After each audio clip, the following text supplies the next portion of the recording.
Everyone, welcome back to zero YouTube channel. This is Shivani Keswani और OICL AO की last 15 days की prelims की strategy हाजिर है।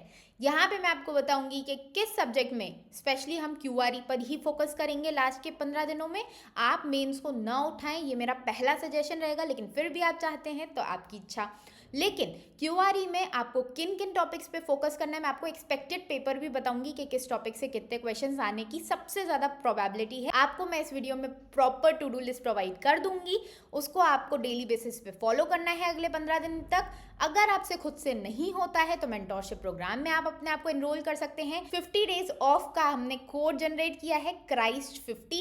इसको आप लगा के 50% डिस्काउंट ले सकते हैं। मेंटोरशिप में आपको सारा डेली का टारगेट मिलेगा, आपको क्या क्या पढ़ना है, किस किस सब्जेक्ट में कौन कौन से टॉपिक्स करने हैं, और साथ में आपको डाउट सॉल्वर भी मिलेगा। आपके जो भी एकेडमिक डाउट्स हैं, जो भी क्वेश्चन आपको नहीं समझ आ रहा, क्वांट रीजनिंग इंग्लिश में से, आप प्रॉपर पूछ सकते हैं कि इसको कैसे सॉल्व करना है।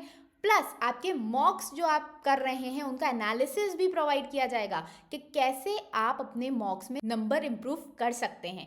तो ये सारी चीज़ों के लिए आप एनरोल कर सकते हैं डायरेक्टली वेबसाइट से भी, और चाहें तो व्हाट्सएप पे जाके भी एनरोल कर सकते हैं। तो चलिए शुरू करते हैं 15 डेज स्ट्रैटेजी। तो ये रही हमारी 15 डेज की टू डू लिस्ट। अब देखो, लास्ट के 15 डेज में सबसे पहली चीज़ तो आपको मेंस को कम्प्लीटली बंद कर देना है। ठीक है, कम्प्लीटली बंद कर देना है।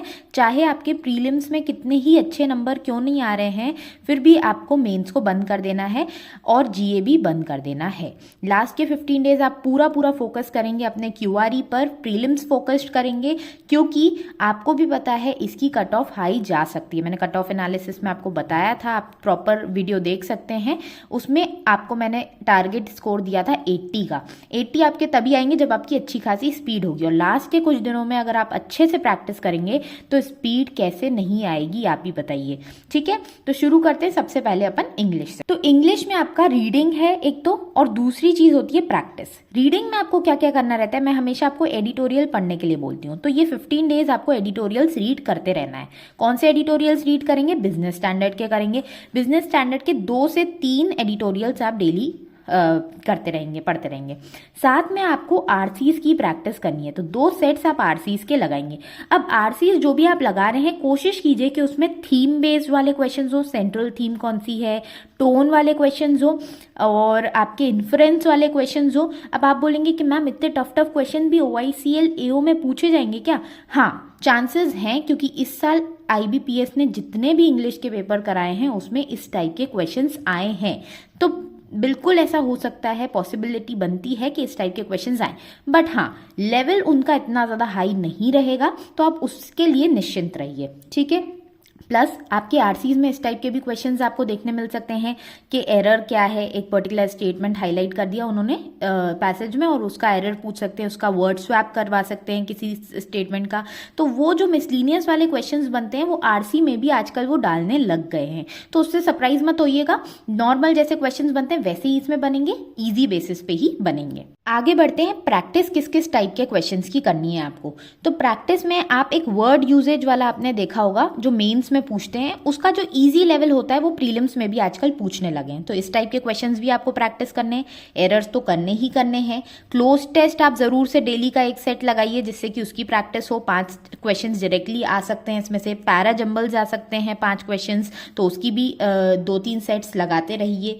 प्लस आपका फिलर्स हो गया, वर्ड स्वैप हो गया, फ्रेज रिप्लेसमेंट हो गया, इस टाइप के क्वेश्चंस डेली बेसिस पे आप 10-10 लगाते रहिए। ठीक है, साथ ही साथ मॉक्स भी देते रहिए, सेक्शनल्स दीजिए, फुल लेंथ दीजिए, जिसमें आपको पता चलेगा कि कौन से पर्टिकुलर ऐसे चैप्टर्स हैं जिसपे आपको फिर से कमांड बनानी है या रिवीजन की रिक्वायरमेंट है, तो वो आपको मॉक से पता चल ही जाएगा। ठीक है, अगर आप हमारा मेंटोरशिप प्रोग्राम में एनरोल्ड हैं या फिर आप लेना चाहते हैं, तो उसमें हम आपको बता देंगे कि पर्टिकुलर डे में आपको कौन कौन से टॉपिक्स करने हैं। नॉर्मली अगर आप नहीं है उसका पार्ट, तो आपको ये सारे टॉपिक के 10-10 क्वेश्चंस करते जाने हैं। ठीक है, क्लियर है?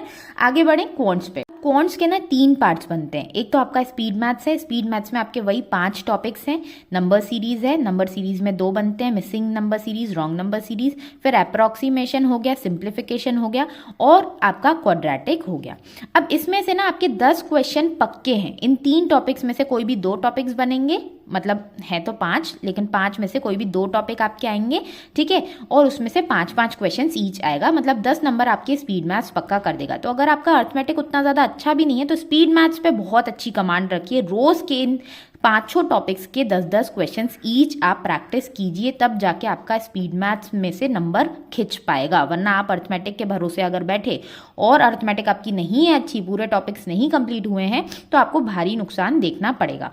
अब आ जाते हैं डीआई पे। तो डीआई का आपको पता है ऑलरेडी कि 3 डीआई सेट आपके आना एक्सपेक्टेड है। 3 में से कौन कौन सा? 2 तो आपके ग्राफ बेस्ड आ सकते हैं मोस्ट प्रोबेबली, एक आपका केसलेट आ सकता है।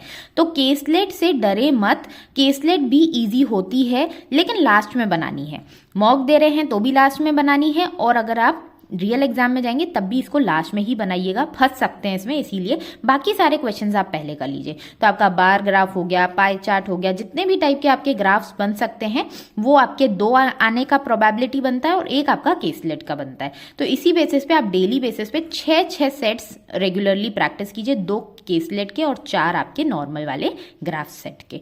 इसके अलावा आ जाता है अर्थमेटिक। तो अर्थमेटिक में भी मैं आपको कुछ इंपॉर्टेंट टॉपिक्स बता दे रही हूँ जहाँ से आपको 5-6 नंबर आराम से फिक्स हो जाएंगे। 10 क्वेश्चंस भी अगर इसके आते हैं तो 5-6 नंबर आप किस टॉपिक से लेके आ सकते हैं? एक तो आपका परसेंटेज हो गया, एक आपका रेशियो प्रपोर्शन हो गया, एवरेज हो गया, एजेस हो गया, पार्टनरशिप हो गया।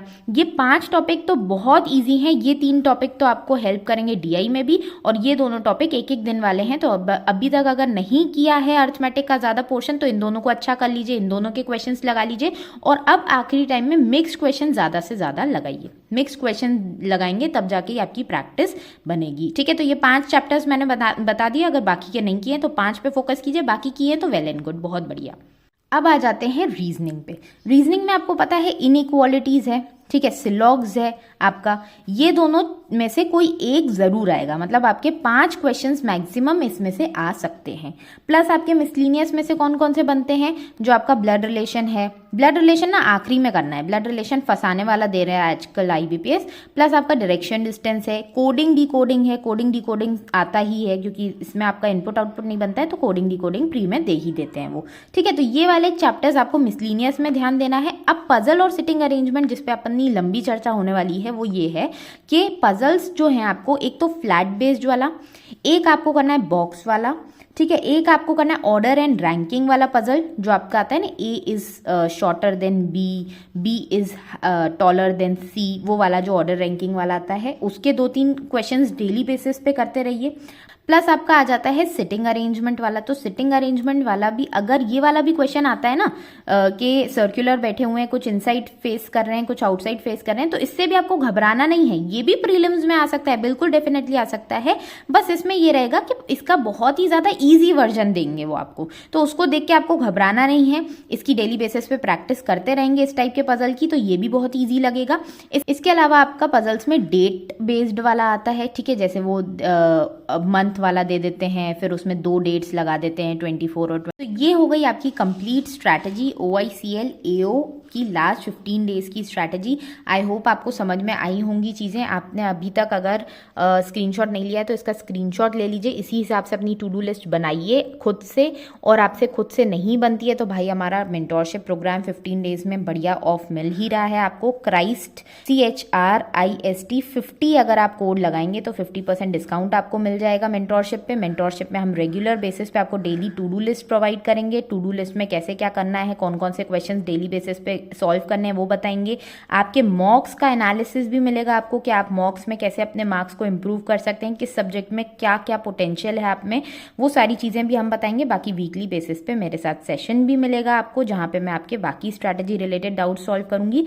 बाकी आपको मॉनिटर्स, मेंटोर्स, आपके डाउट सॉल्वर्स, सारी फैसिलिटीज़ आपको टेलीग्राम ग्रुप में मिलेगी, जहाँ पे हम मेंटोरशिप प्रोवाइड कर रहे हैं। तो आप लेना चाहें तो आपके पास 2 मेथड्स हैं, या तो आप वेबसाइट से डायरेक्टली अपने आप को एनरोल कर सकते हैं, लिंक मैंने डिस्क्रिप्शन में डाल दिया है, या फिर आप व्हाट्सएप कर सकते हैं इस नंबर पे 9119202035।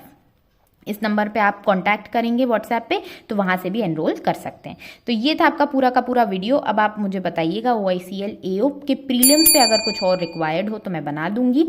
मिलते हैं नेक्स्ट वीडियो में, तब तक के लिए टेक केयर, बाय बाय।